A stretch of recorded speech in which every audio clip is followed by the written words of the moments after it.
My name is Katie Ryan and I'm in 6th class in Golden National School. Today Meg and I are interviewing Carmel O'Donnell. So Carmel, can you tell us about where you came from? Okay, I come from Thistle Abbey. I was born and reared there and I still live there. It's just about a mile south of Golden, and the derivation of it is the Thistle means Ishil, which means low ford, and there is a low crossing point on the shore just down south of the Abbey. And even my father used to say when he was young that the people from Tralee, when they were coming to school in the Abbey school down the road, they used to cross over in the summertime instead of coming right round by Golden, which was a long way around. But it was, there's a little slip road. It's called the Shore Road, even going into the river at that point.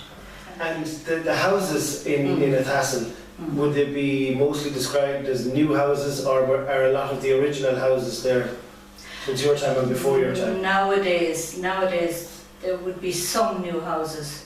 See, I'm officially in Thistle Abbey North. There's a Thistle Abbey North and Thistle Abbey South. Most of the houses that are there would be there since I was a child. Okay. I would remember them as a child. Yeah. There aren't that many new houses, you know. Yeah. There are a few that have been reconstructed or renovated, you know. Yeah, so was there any other ruins around the building as well? Okay, well, the most famous ruin in the parish would be Thistle Abbey. You know, it's an Augustinian priory built around the year 1200 by William de Burgo, who was a Norman knight, and he came in. Now he would have gotten huge areas of lands around here, and even the barony that we're situated in, the barony of Clanwilliam, is called after him, you know, because but he would have had lands in Connacht as well. So he's at that time when they came in, the Normans, and when they got established, they would have decided to build the likes of castles or abbeys just to show their status and how important they were. So he chose a Thistle. Now he had great plans for it because it's a very extensive ruin, you know, and he set up the Canons Regular of the Order of St. Augustine in it. Now we call it an abbey, and I keep on calling it an abbey, but officially it's a priory, because the fellow in charge was a prior, you know, but excuse me calling it an abbey. From the plans of it are very extensive, and it covers a huge area of ground, and the church would have been very, very big. The nave of it, you know, if you go into it, there are burials in it now, and you just kind of think, well, that's just a space. But that was actually the main body of the church. So it was to show his power and his prestige, and to show off to everybody, I'm an important man, and you know, this is what I'm building. But after, you see, it would have prospered for a while, but eventually, you know, events in history caught up with it, because when you went into the 13th century, or the 14th century, the 1300s, you had the Bruce invasion of Ireland, you know, Robert Bruce and his brother Edward Bruce, and they would have come as far as Cashel, and they had a policy of, when I was going to school, it sounded very fancy, a scorched earth policy, you know, and when you were writing answers to questions, you always wrote down a scorched earth policy, but you hadn't a clue what it meant. But I only found out later that it actually meant that they took whatever food they had and then they burned every single thing in the place. So they would have, you know, they would have devastated a whole area. Ground, yeah. So the people then would have been, they'd have been without food, so there would have been famine after it. But we didn't know that going to school. Yeah. You know. But And that wasn't that wouldn't have been the only time that fire was to hit. No, it was burnt, I think, is it in 1319 and 1329 as well, by the O'Briens of Thomond. Okay. You see, so they would have, there was always this conflict going on between the Normans and the native Irish, and they would have come and they would have attacked, because obviously the Normans were taking over the native Irish. You know, so there was this conflict going on all the time. Yeah. So they would have burnt it to the ground. So Start all over again.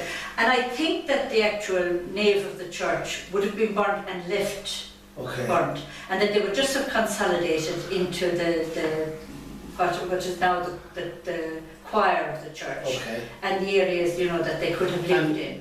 We used to go down there and play. We weren't allowed to go to the river, but we used to go down there and play, because there was neighbours of ours, Cahills, and if Nellie Cahill went with us, we were allowed to go down to the river. Oh, right, so she could take us down. But we used to go up the winding stairs. Now it's locked at the moment, you know. And we used to run along the tops of the walls. It was pure crazy. Carmel, do you know of any unusual or funny stories told about life in a tassel?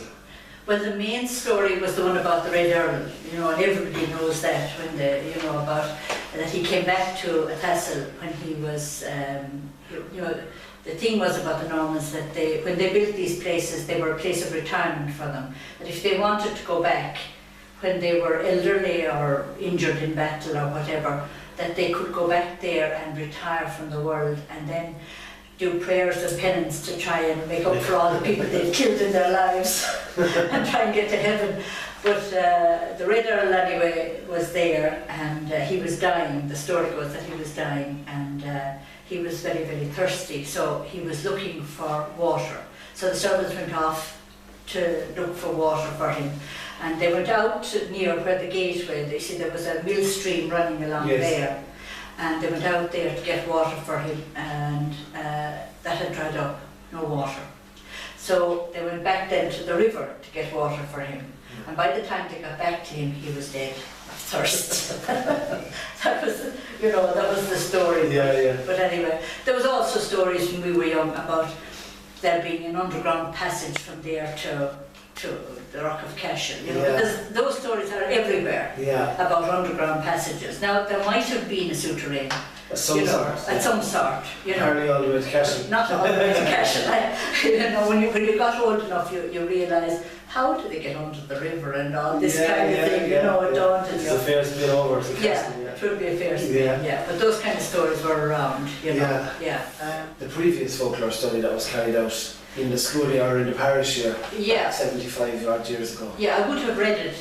I was doing a course in UL one time, and it was part of it, and I would have read it, but I was kind of disappointed with it. It was very sanitised.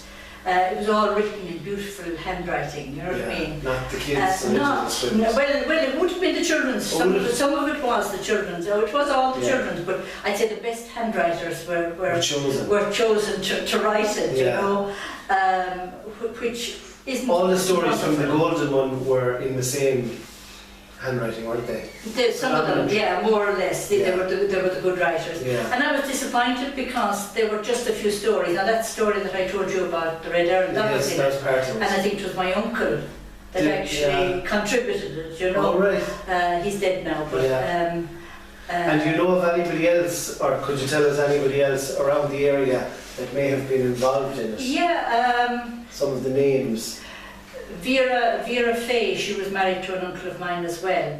But you see, she wasn't, her family weren't originally from here. They were originally from Cavan, because her father was a creamery manager.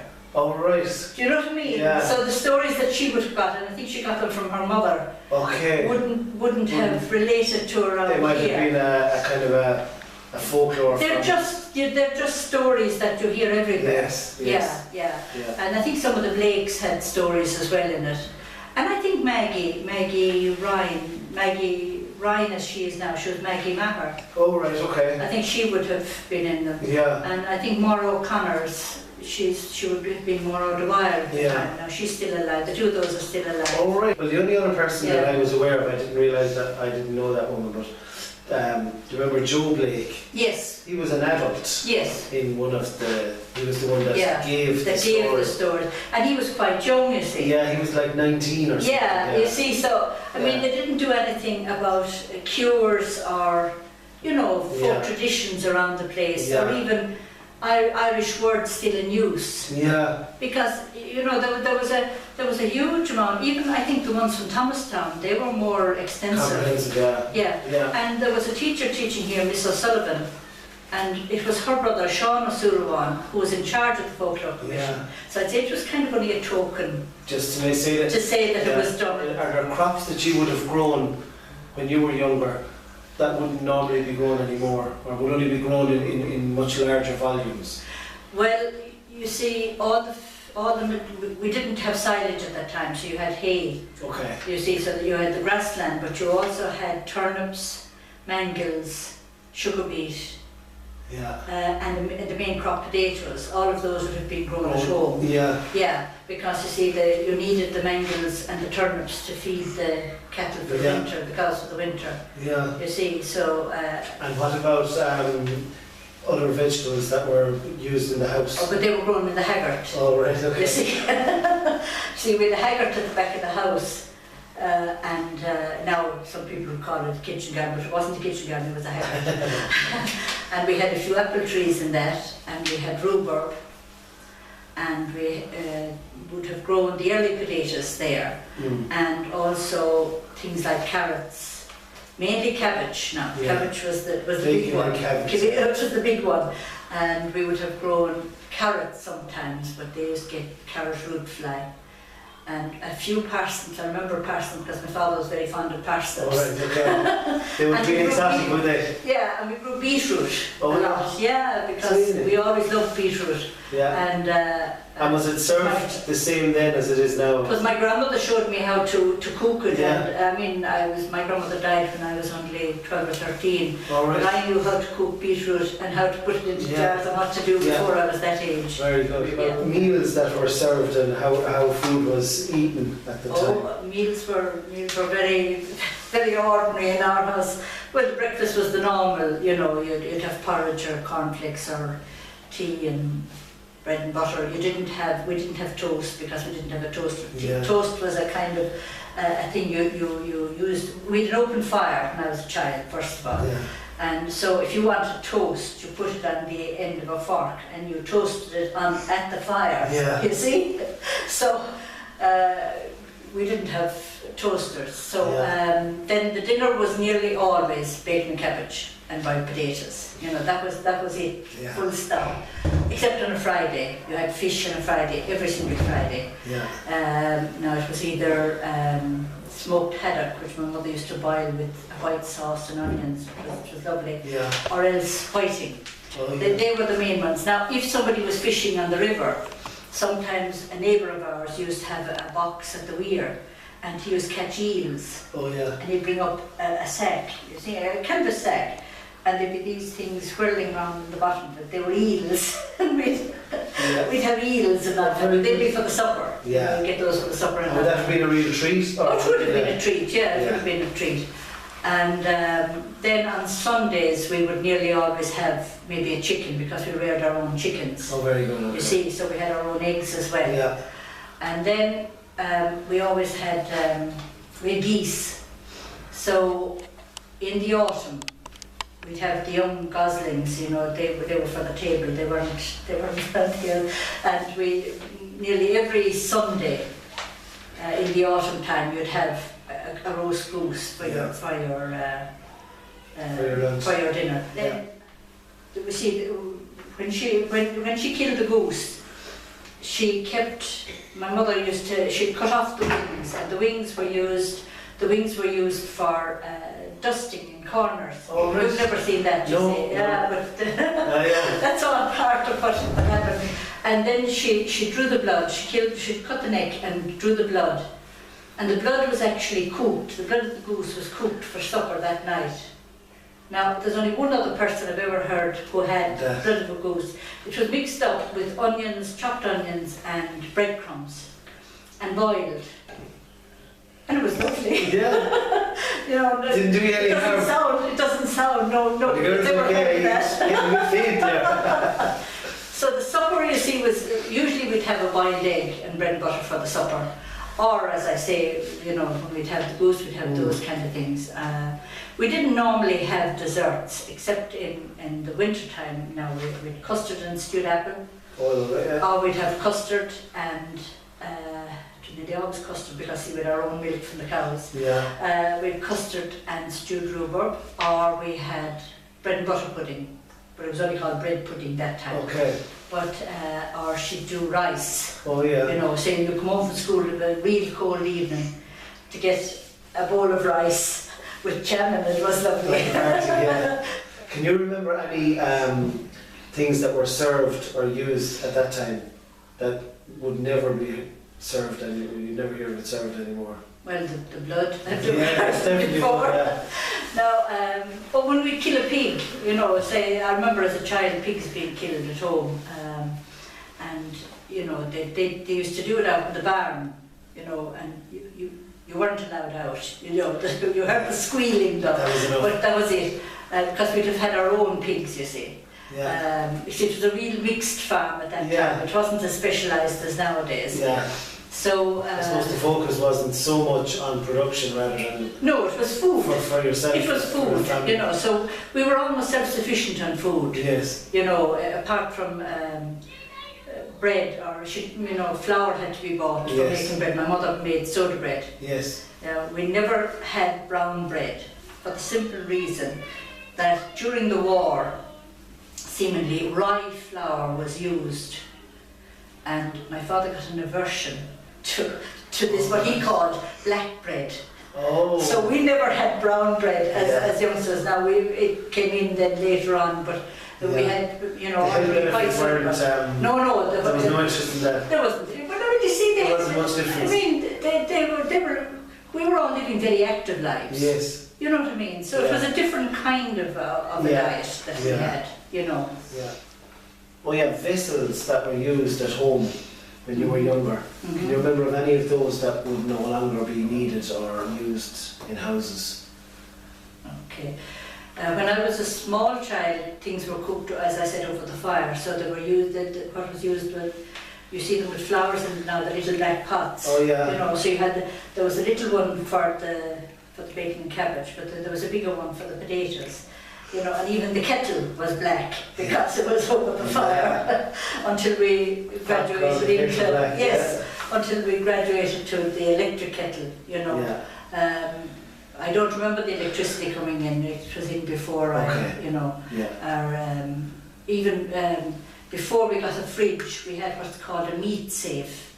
It was kind of a rectangular shape with mesh on the sides for keeping meat in, just to keep flies away from it. Yeah. You know, that was the main thing. I remember as a child too, you see, tea wasn't brought in packets like we have them. You know, it had to be weighed out in the shop. And tea leaves. And I remember one of the jobs I had as a small child was we used to get a block of salt. It was for all the world like a small loaf of bread. Yeah. And I used to have to cut that up and break it up and put it into a big jar. Oh, yeah. You know those, you'd often see them, they're yellow coloured with brown on the top. And that's what the salt used to be kept in. But you had to cut it up first of all, and then you had to mash it down. Yeah. Say we used to do it with a bottle. You made it into the salt as you'd use it. Yeah. Well, sayings. Can you remember things that would be phrases and things that might have been used when you were younger that you rarely hear, or maybe that only started to be used at that time? It would be more common. My father had a good few Irish words that you don't expect. Yeah.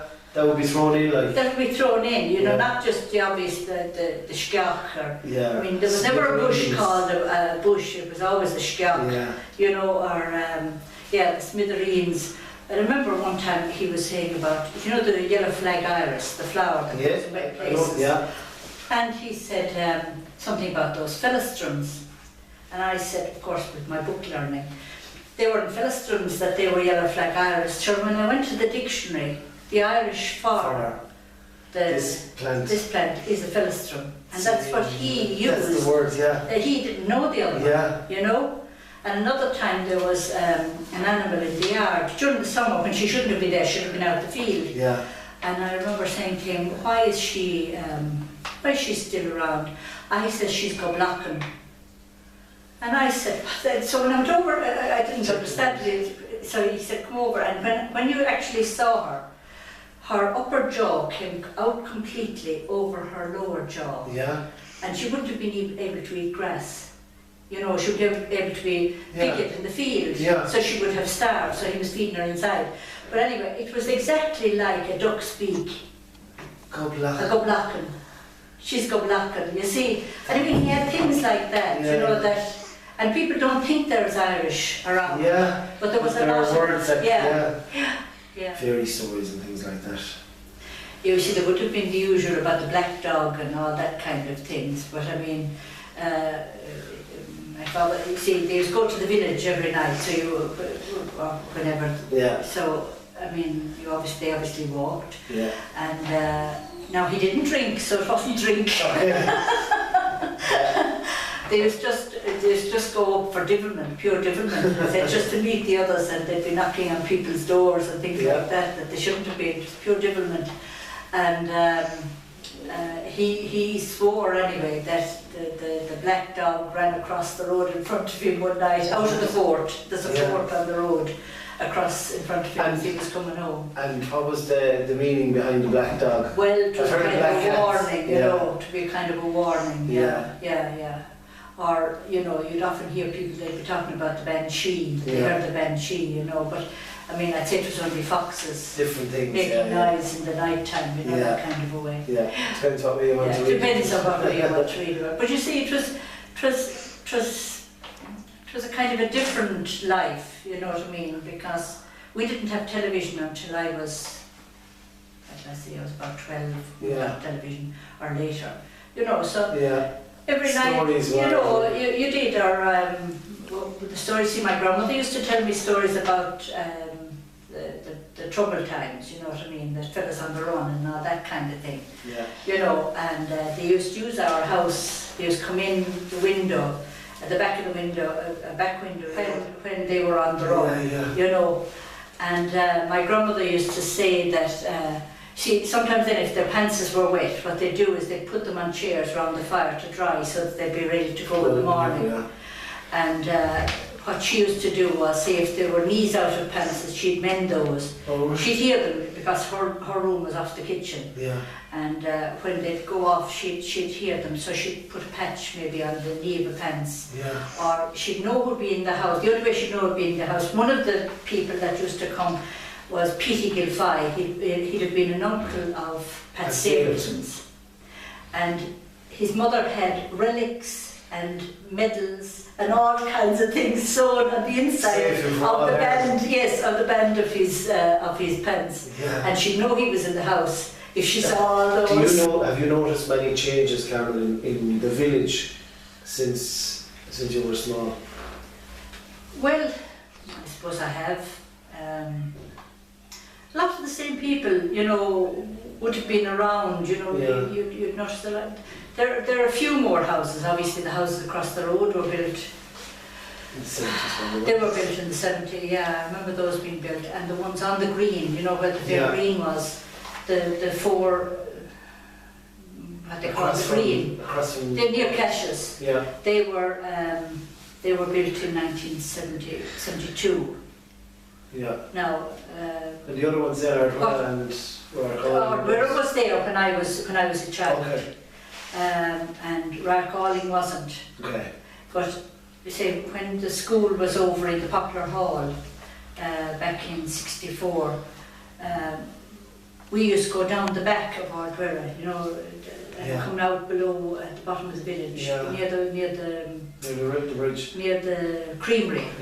When we were going home, rather than come down the street, you know. And there still is a lane. There is that lane, but we used that lane when we were going down Yeah. we were going on there. And can you remember the creamery? Of course, the creamery is gone now, but the creamery was a hive of activity. Yeah. It was a very busy place because they used to even grind corn there as well. Oh, you know, right. they used for meals for animals. And that was obviously all manual work at that time. But it was, yeah. Well, we had a tractor. We had a tractor from.